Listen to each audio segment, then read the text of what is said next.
Missy Franklin, etc. You have to start somewhere, right? Let's face it, there's a difference between wanting to swim and wanting to swim competitively. If you're looking to up your swim game, Swim Torrance is a club you should join. Sports Desk reporter Dani Miskell tells us why. AJ, it's time to jump in the pool and get your butterfly stroke, your backstroke, your breaststroke, and your freestyle on. Because when you're here at the Torrance Plunge, nailing this 200 IM and swimming with your friends is exactly what you've come here to do.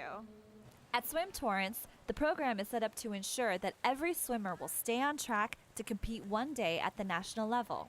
And to get to that point, you got to start with the basics. We kind of break it down into a cycle of 3 separate things. We start focusing on the kick and just making sure that it's consistent. And then the second thing we go into is the catch. So we're focusing on hand entry and how you're pulling water on your palm and your forearm. And then we focus on reducing drag and just kind of bringing it all together in body line. These swimmers meet up to 6 times a week. And with that kind of commitment, they're not only seeing their skills develop, but they're also starting to notice just how competitive they can be.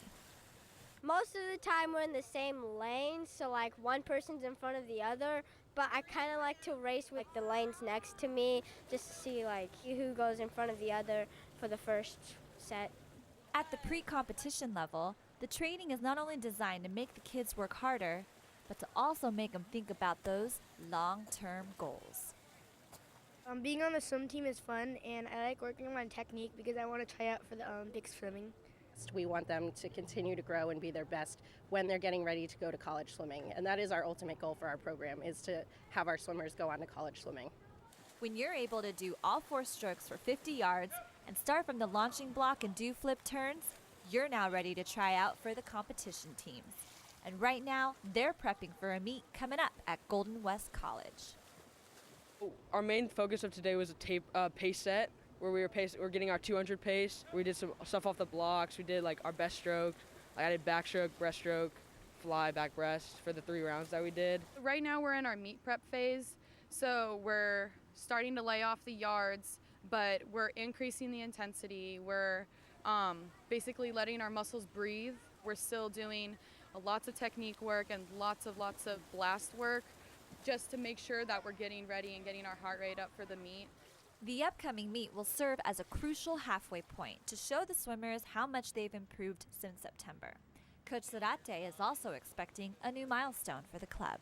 I'd like to see a bunch of lifetime bests. For our senior group, we're kind of at a level where we're right at the border of making a kind of a big jump when it comes to their standing like on a national stage. So it's kind of a neat thing where we're at the cusp of something really big for them. So it's a big kind of shift for what is possible here at Swim Torrance. Coach has been with the program for just over a year now and is already seeing exciting new precedents being set, starting with Audrey, who as of now is the only national level athlete at Swim Torrance. But don't worry, there are a handful of others who are right behind her. When we talk about culture and building something, we want to be a team that's represented on a national scale, but we need that first person. And then once that first person gets there, then it makes it possible for our team. It becomes more of a realistic goal. And so if they make it, then all of a sudden our younger athletes see that and it becomes more possible. The swimmers are really looking forward to competing next weekend in Huntington Beach at the Winter Age Group Championship meet. And if you are interested in swimming here at this program, you can go ahead and visit Swim Torrance's website to find out more information. They will be having tryouts again this spring. Reporting from the Torrance Plunge, I'm Dani Miskell for the Sports Desk. Thank you, Dani. Next time, you got to jump in the pool. All right, Swim Torrance.